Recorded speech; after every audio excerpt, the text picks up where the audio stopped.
va parler aujourd'hui d'un sujet très peu abordé, qui est le secret du temps. Si on réfléchit une seconde, le temps c'est quelque chose de vertigineux, de mystérieux. Si on parle du passé, le passé n'existe plus. Il a été, à première vue, il a été englouti dans le néant. Le futur n'existe toujours pas, à première vue, donc il est aussi lui-même dans le néant. Alors qu'est-ce qui reste? Vous allez me dire le présent, mais le présent n'existe pas vraiment, puisque chaque fois que je veux attraper le présent, il disparaît. Dès que je dis même le mot présent, ce mot présent s'engouffre dans le passé et disparaît au moment même où je le prononce. Donc le temps est insaisissable, il n'y a pas de temps, en même temps on sait qu'il faut qu'il y ait du temps.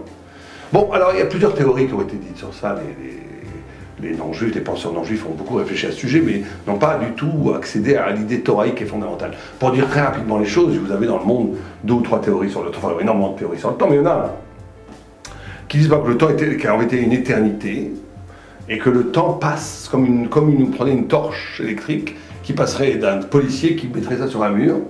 Donc le temps, ça serait de faire apparaître des choses qui existent éternellement. Bon, peut-être. Deuxième théorie du temps, que le passé n'existe pas, le futur n'existe pas. La seule chose qui existe, c'est le présent. Mais ça, on a dit en réalité, mais le présent, c'est quoi? Puisque le présent s'évalue au moment même où je le vis. Donc, est-ce que c'est une vie? Bon, la Torah, la Torah nous donne l'idée fondamentale du temps. Elle nous donne par le nom même du temps. Temps, c'est Zman. Zman, ça veut dire invitation. Invitation à quoi? Zman vient dire une azmana, mais une invitation, ça veut dire que ça a été préparé pour quelqu'un. Ça veut dire qu'en réalité, le temps est induit forcément une conscience spirituelle. Ça veut dire que le temps, c'est de comprendre que chaque instant qui se passe est en réalité une révélation d'unification du passé, du présent et de l'avenir.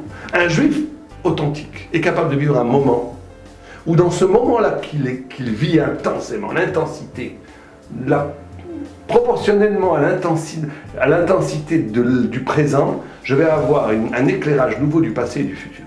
En d'autres termes, le temps juif, c'est le temps où chaque événement, chaque instant, est une possibilité de redonner sens, de métaké, qu'on appelle la tchouva, de réparer ce que j'ai fait après, donc ça revit par cette réparation.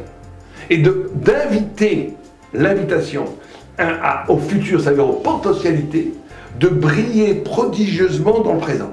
En d'autres termes, nous avons une dialectique maximaliste, où l'illusion du temps qui passe et qui est insaisissable disparaît par le lien fondamental qui est fait par le juif entre le présent, le passé et le futur, dans un mouvement spirituel de tchouva et d'élévation vers un projet spirituel. Ça veut dire que le présent n'existe véritablement que s'il échappe à sa dimension de flux qui disparaît au moment même où il apparaît.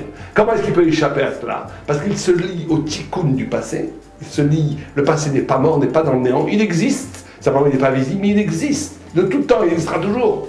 Et ce passé qui existera toujours, je peux le modifier, je le fais exister par la tchouva du présent, par le repentir du présent.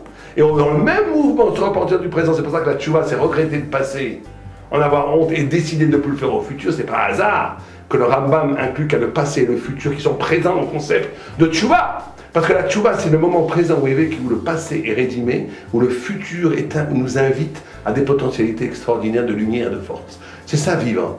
Vivre, c'est vivre un instant qui rédime le passé et qui illumine le futur. Allez,